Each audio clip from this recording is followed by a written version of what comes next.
السلام علیکم ناظرین، جہانزیب عباسی ایک نئے یوٹیوب پروگرام کے ساتھ حاضر ہے۔ اسلام آباد ہائی کورٹ نے ایون فیلڈ اور العزیزیہ ریفرنس کیس میں نواز شریف کی سزا کے خلاف اپیلیں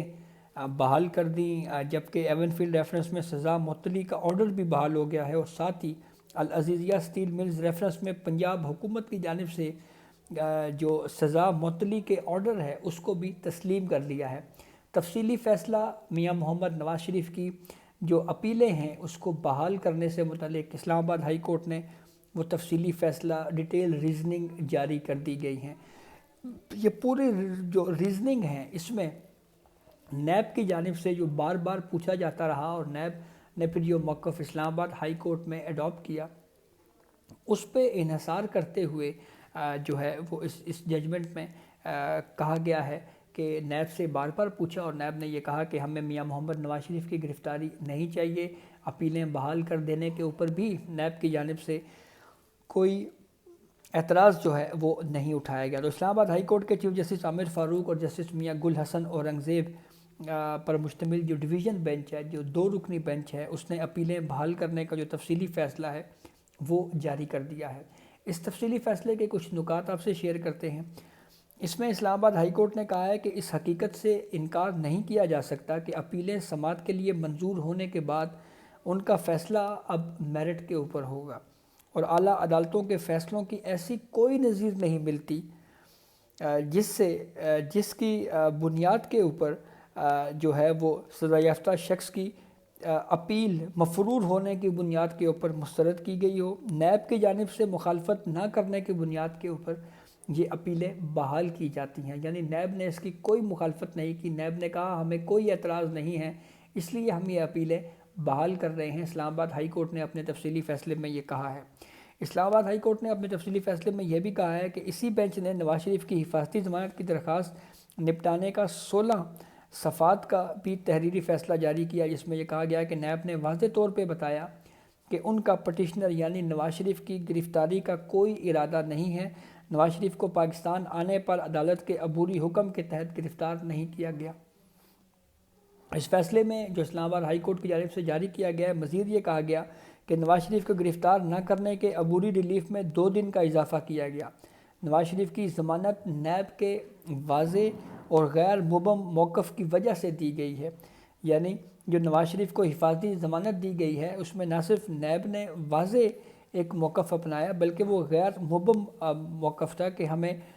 کوئی اعتراض نہیں ہے، ان کو ایکسیس دی جائے کورٹ تک، اور نیب نے کہا کہ نواز شریف کی گرفتاری بھی ہمیں نہیں چاہیے۔ اس تحریری فیصلے میں اسلام آباد ہائی کورٹ نے مزید کہا کہ نواز شریف نے اپیلیں بحال کرنے کی درخواستیں دائر کیں، جس پر عدالت نے 24 اکتوبر کو جو ہے وہ نوٹس جاری کیا۔ 26 اکتوبر کو نواز شریف کی اپیل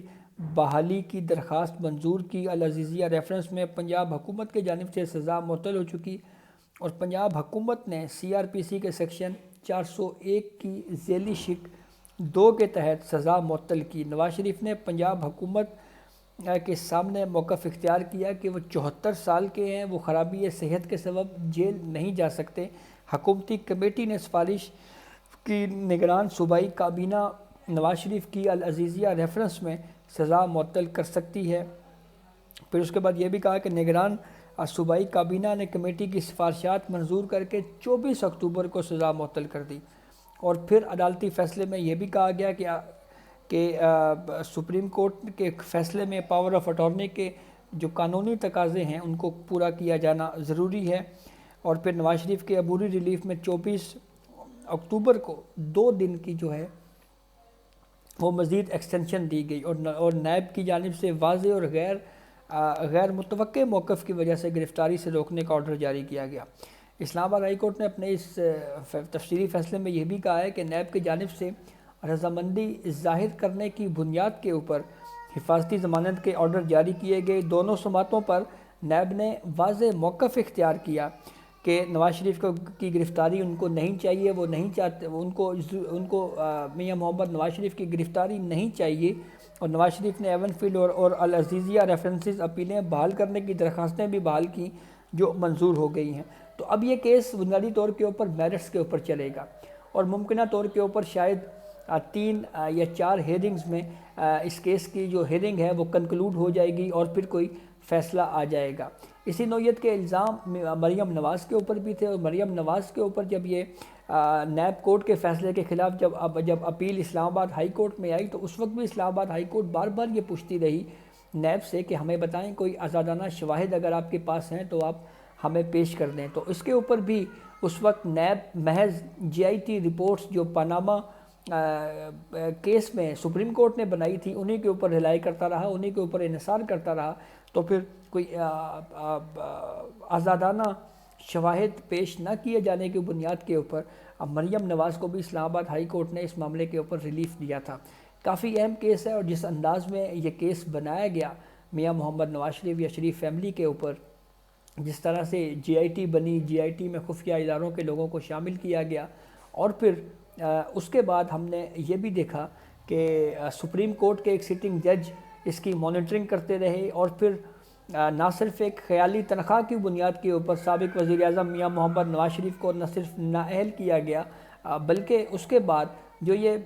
ریفرنسز بنے تھے، جو یہ نیب کو کیسز بھیجے گئے تھے کہ یہ ریفرنسز بنائے، یہ بھی پاناما ججمنٹ کا حصہ تھے۔ پاناما ججمنٹ یہ گائیڈ لائن دی گئی تھی کہ یہ ریفرنسز بنائے جائیں، اور ایون یہ بھی کہہ دیا گیا تھا کہ اگر سپلیمنٹری ریفرنسز کی ضرورت ہو تو سپلیمنٹری ریفرنسز بھی بنا دیے جائیں۔ تو اس کا پھر نہ صرف قانونی ماہرین بھی اس کے اوپر بارہا متعدد مواقعوں کے اوپر اعتراضات اٹھا چکے ہیں، بلکہ وہ یہ کہہ چکے ہیں کہ اس فیصلے میں جو قانونی تقاضے ہیں وہ پورے نہیں کیے گئے، حتیٰ کہ نہ صرف یہ بلکہ اس کے ساتھ ساتھ جو پاکستان تحریک انصاف کے انتہائی قریب سمجھے جانے والے وکلاء ہیں، وہ بھی اس بات کا اظہار کر چکے ہیں کہ اس فیصلے میں، پاناما فیصلے میں جو ہے وہ قانونی تقاضے نہ صرف پورے نہیں کیے گئے، بلکہ حامد خان تو ایک ٹی وی انٹرویو میں یہ بات بھی کر چکے ہیں کہ پاناما فیصلہ پہلے سے لکھا ہوا تھا۔ ہم نے دیکھا کہ پہلے 2 ججز نے براہ راست پارلیمنٹ میں کی گئی تقاریر کی بنیاد کے اوپر میاں محمد نواز شریف کو نااہل کیا، اور پھر 3 رکنی بینچ نے جے آئی ٹی بنائی، جے آئی ٹی رپورٹ آئی، اور پھر اس کے بعد جب حتمی فیصلہ دوبارہ سنایا گیا تو اس میں 2 جج پھر آ کے بیٹھ گئے اور 5 ججز نے فیصلہ دے دیا۔ تو یہ بہرحال پاکستان کے جوڈیشل ہسٹری میں ایک انوکھا واقعہ ہے، اور بالخصوص جب یہ سوال اٹھا کہ یہ میاں محمد نواز شریف جو ہے وہ اپنے بیٹے کے تنخواہ دار ملازم ہیں، جے آئی ٹی میں یہ چیز سامنے آئی، تو پھر اس کے بعد جناب ریسیویبل کی جس طرح سے بلیک لا ڈکشنری سے مثال نکالی گئی، اس کی ڈیفینیشن لی گئی، اس کی بھی پاکستان کے جوڈیشل ہسٹری میں کم ہی مثالیں ملتی ہیں۔ تو بہرحال اب اسلام آباد ہائی کورٹ اس کیس پہ